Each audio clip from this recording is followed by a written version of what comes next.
$50,000. That's what I lost when my homeowners association demolished the stone wall I spent 6 months crafting by hand, only to watch the entire hillside collapse in a torrent of mud and chaos. They rolled in with a bulldozer, called it a hazard, and tore it all down in 3 hours. Then I found out someone had paid the HOA president to clear my land for a private highway project. And who did they blame when the disaster hit? Me. I'm laying it all bare here: the corruption, the betrayal, the moment everything went to hell. My name's Ethan Harper, and I thought I'd found my slice of heaven when I bought my home in Crest Haven, Oregon, in the spring of 2023.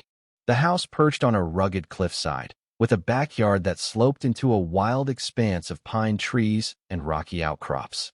I'd been a stonemason for over 25 years, a trade I learned from my Scottish grandfather, who taught me the art of dry stone stacking gold world, no mortar magic that holds stronger than concrete.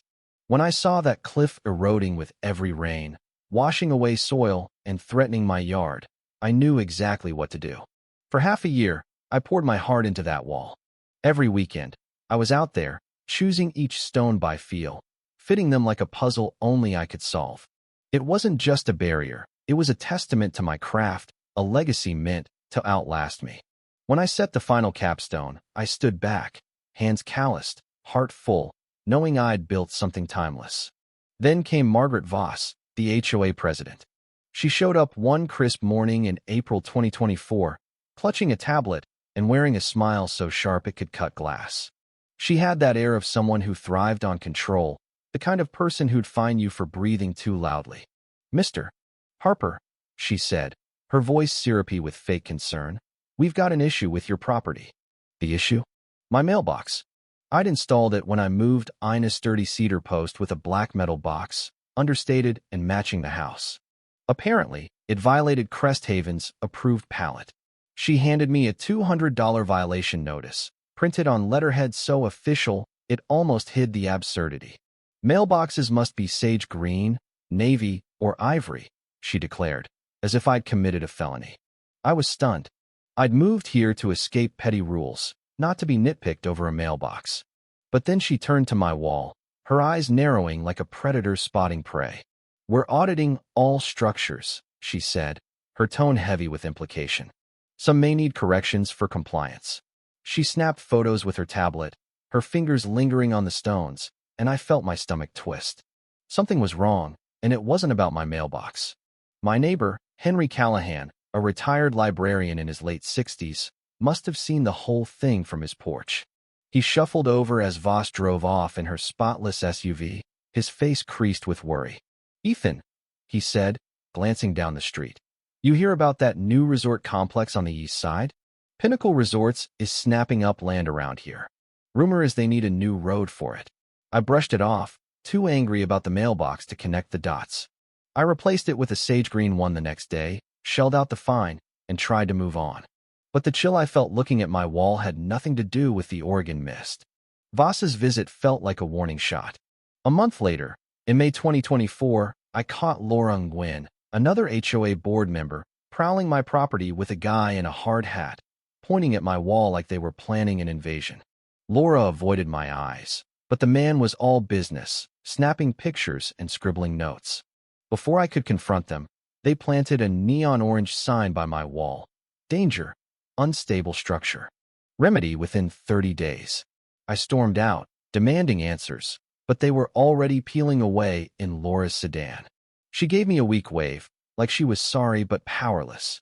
That afternoon, a letter arrived in my new, HOA-approved mailbox. It was an urgent structural report from Horizon Safety Solutions, claiming my wall posed a catastrophic collapse risk. The report was nonsense engineer's stamp, no license number, just buzzwords and a disconnected phone line.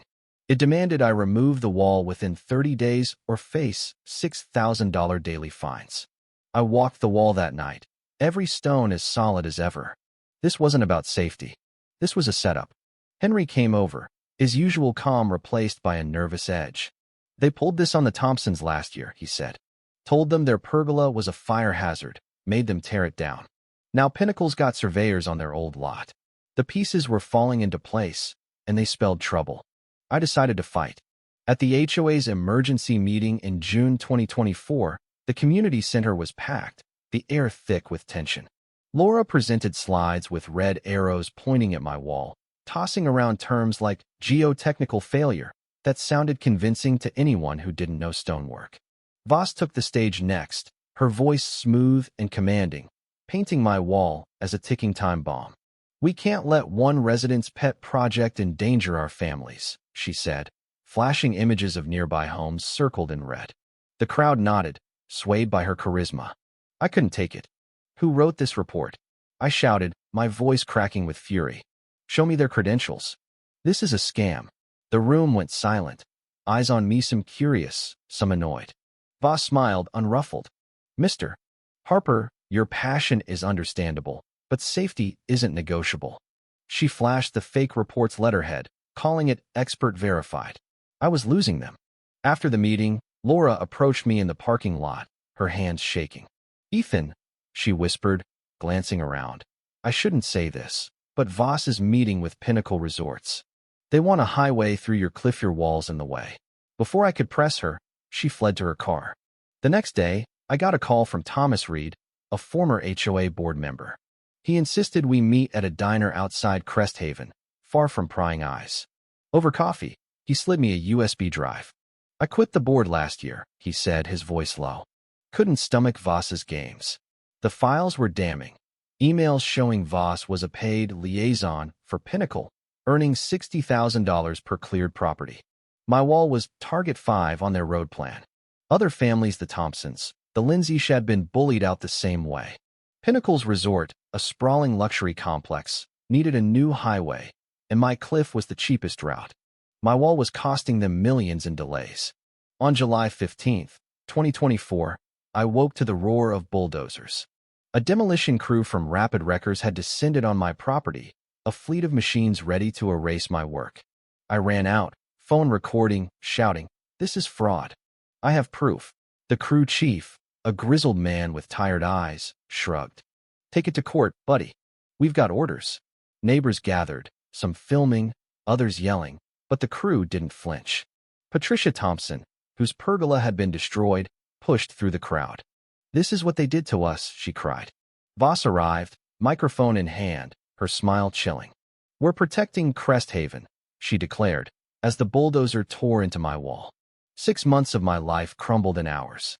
I filmed every second, my chest tight with rage and grief. 3 days later, a storm hit. Rain pounded Cresthaven, and without my wall, the cliff gave way. Mud and rocks buried my yard and flooded Henry's workshop. The disaster I'd built to prevent had happened because of Voss. She showed up the next morning, pristine in a blazer, blaming my faulty wall for the collapse. The audacity was staggering. I was done running. Thomas connected me with Sarah Coleman, a no-nonsense lawyer who ate HOA cases for breakfast. We approached Laura, who broke down when we showed her the evidence. "Voss rushed everything," she sobbed. "I'm done lying." Her testimony was gold. We compiled videos of the demolition, Thomas's emails, bank records showing Voss's payouts, and stories from neighbors who'd been targeted. The pattern was clear. Pinnacle was buying Cresthaven's cliffs, one violation at a time. We called a public meeting in August 2024, titled Cresthaven's Betrayal. The community center overflowed with residents, reporters, and even activists from nearby towns. I showed footage of my wall's creation, its destruction, and the mudslide. Thomas laid out the conspiracy, projecting emails that tied Voss to Pinnacle's highway. When Laura stood, tears streaming, and confessed her role, the room erupted. "I helped ruin lives," she said, "because I trusted Voss." Residents shared their own stories, decks, fences, sheds, all demolished for safety, all on Pinnacle's path. Voss's defense, "I followed protocol," fell flat. The vote was 49-3 to oust her and sue Pinnacle. Thomas became interim president, vowing transparency. The court moved fast. In October 2024, I won $50,000 to rebuild my wall and repair my yard. Henry got $20,000 for his workshop. Voss was fined $30,000 and banned from HOA boards for a decade. Pinnacle paid $250,000, their resort scrapped. I rebuilt my wall in spring 2025, with proper permits and Henry's help picking stones. The community watched, some even pitching in. It took 8 months, but every stone felt like defiance. Sitting on my porch now, looking at that wall, I know this fight wasn't just mine. It was about standing up when someone tries to crush what you've built. Crest Haven's stronger now, but corruption's always lurking. Could your HOA be hiding a vase? Would you fight if they came for your home? Or would you walk away, hoping it's someone else's problem? Drop your story below, hit that like button, and subscribe. Yuri exposing these battles every week, and we need you with us.